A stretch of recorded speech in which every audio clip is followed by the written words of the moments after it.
Hey everyone, welcome to Our Issues Birmingham. Today's guest is one of my oldest living friends, I think, Jack Crow. How you doing, Jack? I am very good, Tommy. I'm honored to see you. I mean, you go back a long way, but not very often. So these are times, that you enjoy.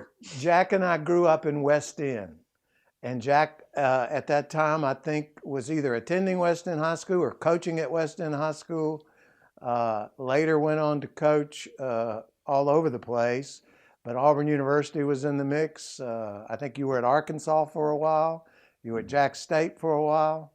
Uh, I don't even know where else, but you are here today to talk about something that seems exceptionally needed in our community. And it's an organization that you chair and founded called Coach Safely, the Coach Safely Foundation. Why don't you tell us a little bit about what Coach Safely is and how you came to be into it? Well, I have to give a little bit more of my background. I went to UAB and I was a pre-med student. And um, early on in my coaching career, my team doctor, and I'm talking about 1974, I'm at Livingston, and my team doctor is Dr. James R. Andrews, which I won't go into a big introduction there. He probably the pioneer of sports medicine in the world.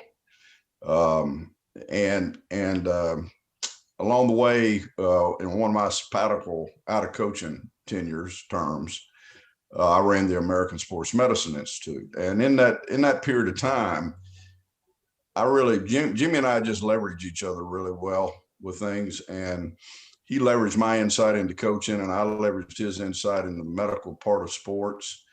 During that period of time, we put the pitch count together. He really did it for Little League Baseball, which is quite honestly a standard across baseball right now. And so, but it just grew from there. I mean, preventing injuries in the elbow turned into preventing every other kind of injury. And that's what Coach Safely is. We feel like a trained coach can prevent injuries. Know they can. And feel like that every coach would like, every parent would like to look out there and see the same thing in a coach in volleyball as they see when they see a lifeguard at a swimming pool, somebody that will keep it safe.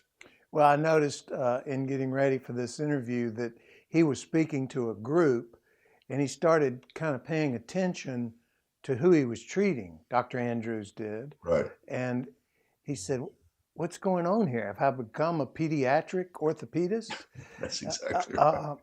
So apparently the injuries, I have one question is y'all treat or seem to focus on student athletes in all fields of sports, although Right. football sort of leads the injury Conversation. category for Yeah. obvious reasons. It's a contact sport. But on 14 years of age and younger, how did we come up with 14? And what about those people that are 15 and 16 and 17?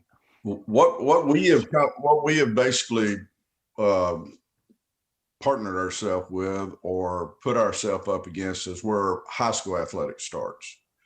And they have done a very good job. Steve Savarese is on my board, who is the executive director of the Alabama High School Athletic Association. And if you coach inside of a ninth grade and above program in a school system, you are required to take somewhat of the same syllabus that we created. But what we found out is these injuries that we used to associate with the pros, and this is what Jimmy spoke to, look like they have filtered down in intensity to high schools. But in his statement that you saw, then he began seeing them, in a 12-year-old who was brought to Jimmy, and Jimmy says, "I'm not a pediatric. I mean, these, growth plates aren't closed." And you're dealing with, in concussion world, you're dealing with a more sensitive tissue in the brain, an undeveloped brain. And in every other way, the sensitivities to injury are just greater and greater. And 14 and under in youth sports is, Tommy, it's like the wild, wild west. You never really know who's out there with them or what their mentality is. So we're just trying to put some standards to it. Well, when I go to nephews, our great nephews now, Little League games, um, and I see That's baseball, of course. I don't attend much football because they don't. I've noticed there's been a pull away from the parental side of thing of of having their kids play football. I mean, back Yeah. when you and I were playing football at the elementary and high school level, we didn't have any protocols. I mean, there was no water bottle. I mean, we No. sucked out of a bucket from a rag that was passed around the huddle. Uh, Yep. Today, that would be unheard of. Yep. The physical pushing that we were put through with things like duck walks for 100 yards and back, which has got to be terrible on the knee. It is. We're totally, it was like pain was the primary focus. Yeah. No pain, no gain, I think was written on the wall at Yeah. Toy Bowl. So what you're telling me about is we're turning that totally around and being more sensitive, but Yep. not just to coaches. Where I see a big problem is parents, because I see parents running up and down the sideline going crazy as their kids are either not in the game or not doing what they want them to do. So how are you addressing that? How are you getting the word Well, out? we have one connection here. And 99% of the time, the coach is a parent. So we address both those at the same time in the same way, Tommy. All right, let's take a quick break and let's get back to how you go about addressing those. This is Our Issues Birmingham. I'm talking with Coach Jack Crow with the Coach Safely Foundation. We'll be right back. Don't go away.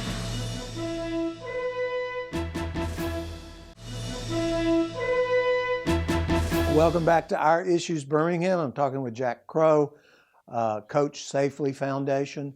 I noticed that in 2018, Alabama, I think probably on the leading edge of something, put in place an act, the legislative act that became law that required coaches of student athletes 14 years of age and younger to participate in your program.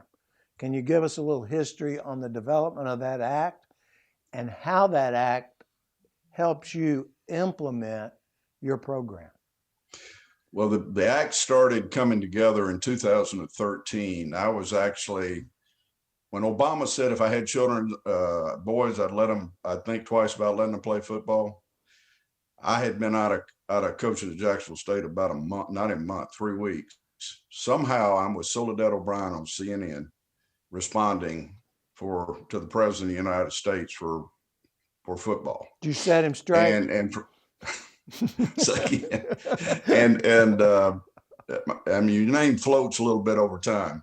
So, but it began there. I became co-chair with Dr. David Satcher, who's the former Surgeon General of the United States, who was really addressing concussions as the former Surgeon General, which is a major public health issue. And then I started to work. I've testified before Congress about this. But while I was in Washington, we just felt like a law needed to be put together. So we sat down with the leading law writers. The one that I brought to Montgomery was written in Washington, D.C. by child safety advocates. Primarily, it's Safe Kids, if you've ever heard of that organization.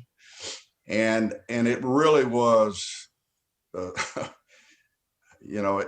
was written with some teeth and it was written powerfully. I don't know that it would have ever gotten through, Tommy, if it hadn't have been for the celebrity that we put around it. I mean, we had Saban making phone calls, Bruce Pearl's fingerprints were all over it, Jimmy Andrews himself's fingerprints were all over it. And we got through the House and we got through the Senate. And we just had people who love sports in Alabama. And I think Alabama stands for sports, but we also are a sports medicine state.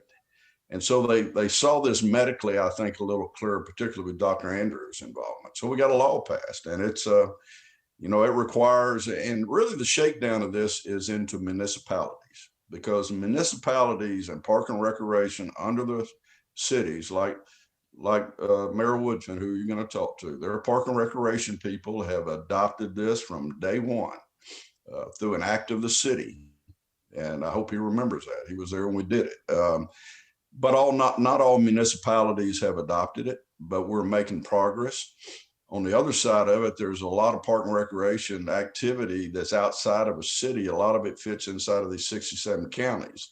And we're slowly but surely taking this law and educating the decision makers and the policy makers in cities and counties of what they can do about it. And we're trying not to make it an economic burden.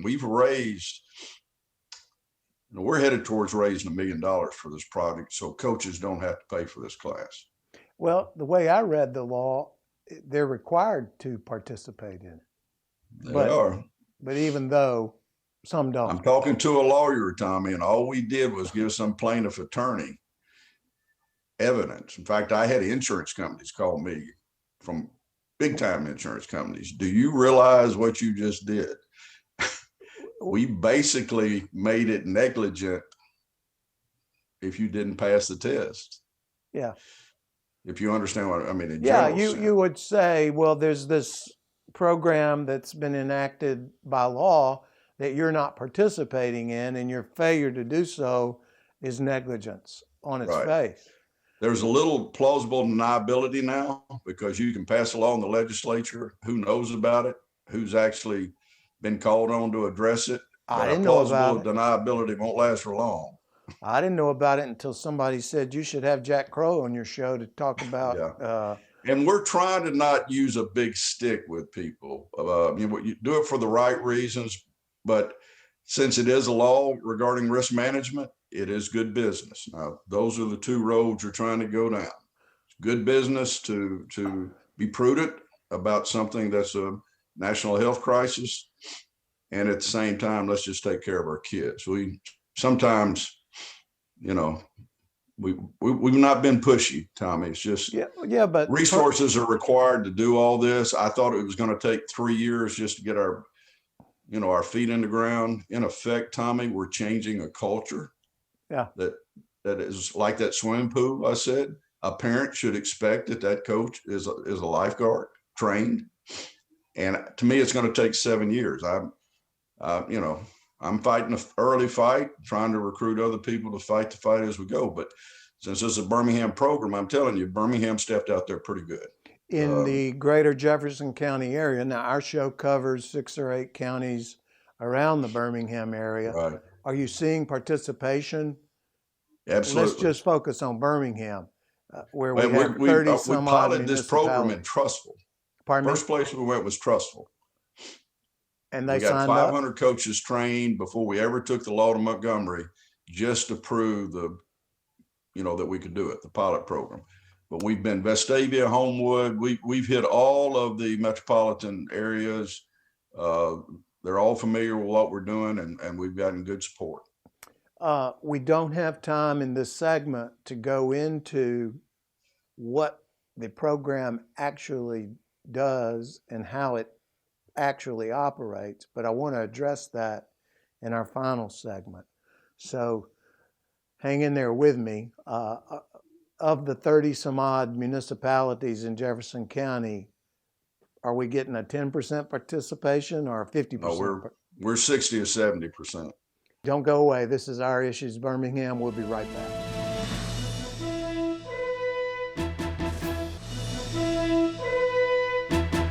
Welcome back to Our Issues Birmingham. We are talking about the Coach Safely Foundation.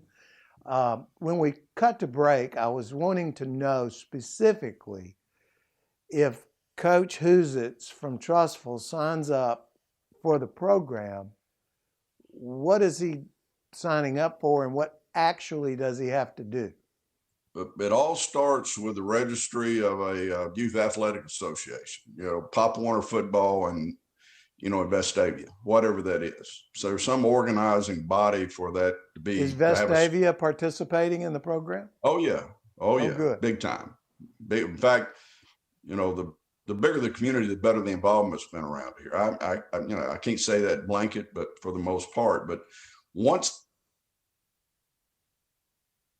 once they get their roster of coaches, they just submit an email to us, and through that email, they receive an invitation to come take a course. It's all on this right here, it's all digital, and and the learning management system will actually track every time when they accept the invitation, when they open the module. There are 8 modules, and when they complete the modules, when they complete the test of the modules. So the data collected behind this is actually delivered to the Alabama Department of Public Health. And that's one thing I could have said earlier about the law. Every law is under some agency of the state, and this law is under the Alabama Department of Public Health. And so the coach, and it's not just coaches, it's open to parents as well, is it They not? could, absolutely. Do you recommend they get engaged? You know, we talk that, but we don't collect their emails. You know, there's always this confidentiality, HIPAA, and all this kind of stuff you have to when you're collecting these kinds of pieces of information. And we actually have an injury tracking component here, you know, for organizations that are sophisticated enough. And quite honestly, insurance companies are getting there pretty quick when they want to know that there's an injury, just like you would in a school or in any other public facility. They'd like that kind of reporting to be there. But you know what youth sports looks like. It's you're driving by at 5:30 in the afternoon, the sun's going down, and it's 2 guys standing out there with 20 kids, and you know there's no support, there's no doctor, there's no athletic trainer. If that coach doesn't document for the good of all that a young man had a bump on his head and it needs to be evaluated by his parents, if you understand what I'm talking about, this ends up at the end of the day being the connectivity to really a telehealth piece. No, I remember call it that exactly, but that's what I remember the bull in a ring and the head-on tackling drills. I mean, those things would be no-nos today, I trust. Well, Tommy, here's the interesting thing. And all of this in my world is about coaching behavior. You know, you study the behavior of people the minute they walk into a courtroom, and you are an expert at it. I studied, even when I was a head coach, I didn't coach players, I coached coaches. Coaches coach players. And all coaches sort of get their learning or their background from the person. You don't know where they get it. There's no degree in coaching. But for you to say that the bull in the ring is no longer a standard out there, I wouldn't be so sure, Tom, because if somebody hadn't intervened and this guy learned from his high school coach and his high school coach learned from somebody else, and I'll be honest with you, back when I coached at Auburn and when I coached at Livingston, there's nothing you could say about some of the things that we aren't too proud of. I mean, we were tough. Now you alluded to this, and I need to make this statement. Things have changed, Tommy. The line between toughness and abuse has moved. What we used to think was toughness is today abuse. Right. And where that line, but can you win a sport even with a 12-year-olds if you hadn't toughened them to a certain disciplined mindset? You still got to have toughness to win. You know, what capacity does a volunteer coach have for understanding where the line is between toughness and abuse, both in his practice schedule and the techniques that he teaches? I'd like to say that, you know, we've come out of the dark ages, but I can tell you, in some places we're still in the dark ages. In some places we're in the dark ages. We are. Well, the most obvious rule change is if somebody sustains a head injury, they're required to come out of the game. So if you're feeling woozy, you don't sit down for the next play or get in line for the next smelling sauce. Yeah, remember that one? Yeah, I remember it well. Also, like salt tablets. That was another thing we used to be given as opposed to dehydration. Right. Don't you think equipment changes that have evolved over the years have played a big role in what you're trying to accomplish?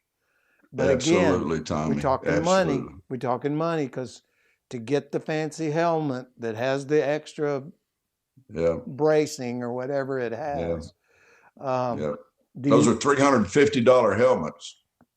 The best. That's helmet. A lot of money. The one, is it required? Is it something No, that it's still a parent choice. But let's talk about money, Tommy.